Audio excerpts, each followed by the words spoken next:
Hello and welcome back to Digital Assets Daily. Good morning, good afternoon, or good evening, wherever you are in your corner of the world.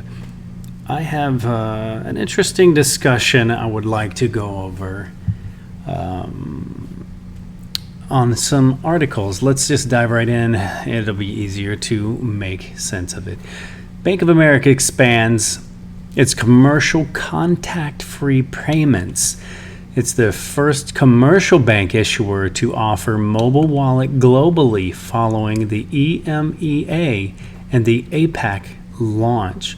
So Bank of America has expanded its mobile wallet capabilities for corporate clients in the EMEA and the APAC region.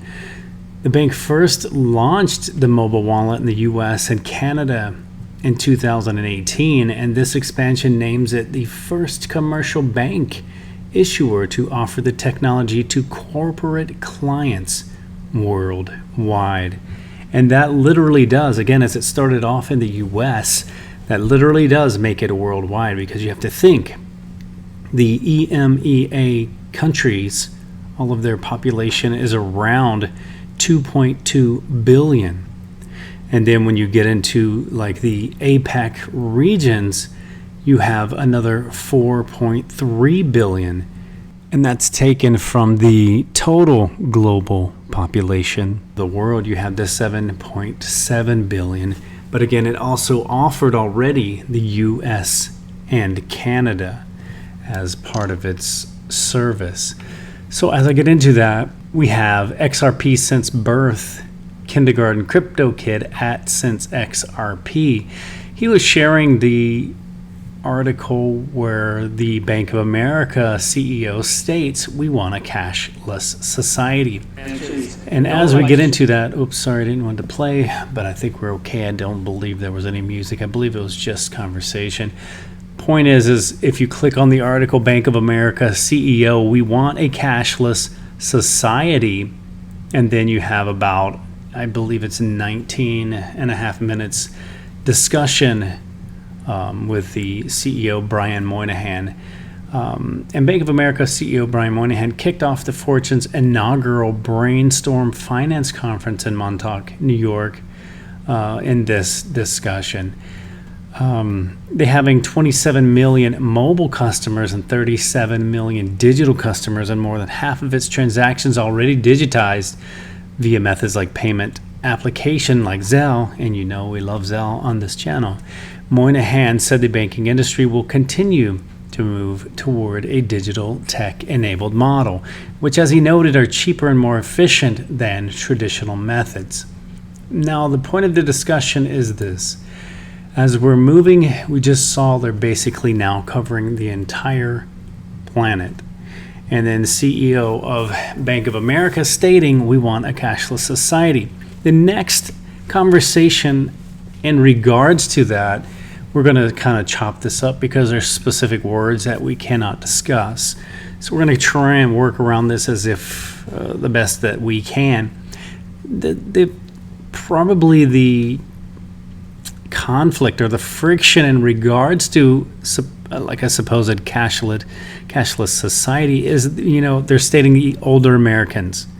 They're saying older Americans cannot adapt, and a cashless society may be very tricky for them. For example, part of the article states older Americans are not as tech savvy as younger generations and will likely be affected negatively due to their more limited use of electronic forms of payments, says Nikolov. And other vulnerable populations, e.g. low-income populations who do not use mobile forms of payments, are also likely to be negatively affected. Here's my thought on that.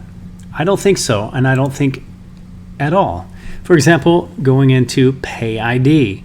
Many of you are familiar with Pay ID because of the recent articles with Ripple, etc. The Universal Payment Identifier is a better way for users to send and receive payments. Stellar already has something similar to that, but let's just stick with the Pay ID for now. It's very simple, and even as the example shows right here. The ease of, for example, just Pay ID alone makes it very easy for someone to have their app and send money to exactly who they're looking to send. And even though for example, the older Americans tend to get a lot of beat down and abuse as far as not being tech savvy, it is a statistic there for a reason. But today we have smartphones and the smartphone capabilities. Many of the, end quote, older Americans know how to use that. And most people globally have mobile phones and are used to mobile applications. Some of them may not have a physical bank as they fall and qualify under the underbanked or unbanked population, but they do still have payment apps on their mobile smartphone. So I don't think it's going to be such a great adaptation, or I should say an adoption. I don't think it's going to be such a big deal. Again, we have here Bank of America expanding now basically globally. They have the US and Canada. Now they have the EMEA and the APAC launch. And then you have the Bank of America. We want a cashless society. Many of us have already been. Sorry, again, I don't know why that does this autoplay. It is very interesting. But if you have the time, check out this video. It's about 19 and a half minutes. I honestly think it's great, and I do enjoy and am entertained from this type of conversation.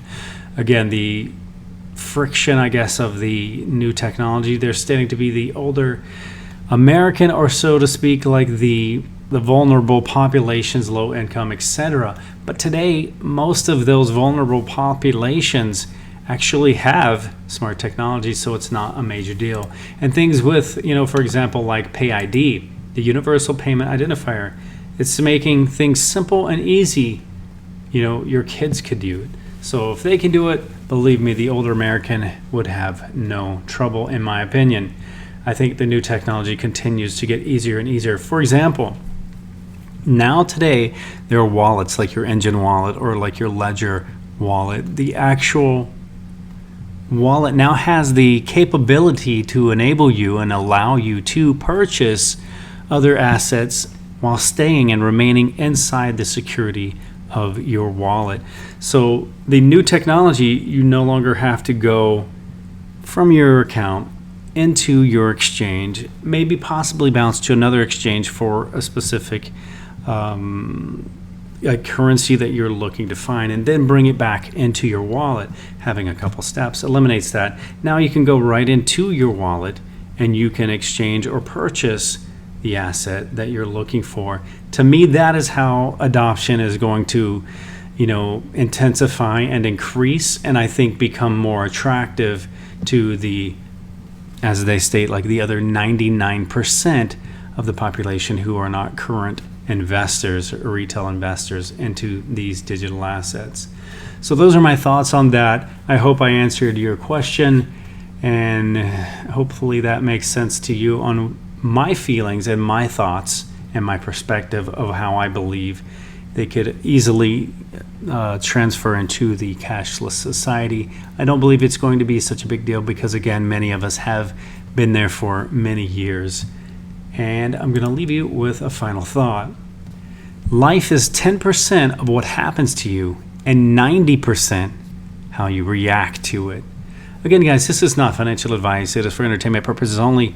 Much love to each and every one of you. You are greatly appreciated, and we will catch you in the next one.